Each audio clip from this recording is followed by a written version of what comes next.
Hey everyone! Today, we're reviewing the VEVOR Airjack, which you can grab from VEVOR.com. We tested it to see if it's a fast-acting tool you can trust, or if it's just potentially dangerous.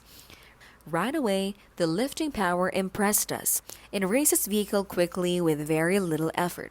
The design is compact, making it easy to store in a garage or trunk. It also feels sturdy, with reinforced seams that prevent air leakage. The cons? Safety is a concern. You have to ensure it's positioned perfectly or it can slip, and it's not meant for extremely heavy-duty vehicles.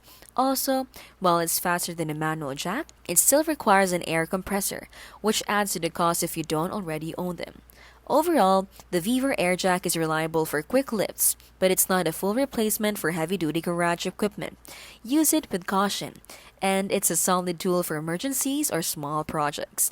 This has been how to really keep things smart and simple and scam-free.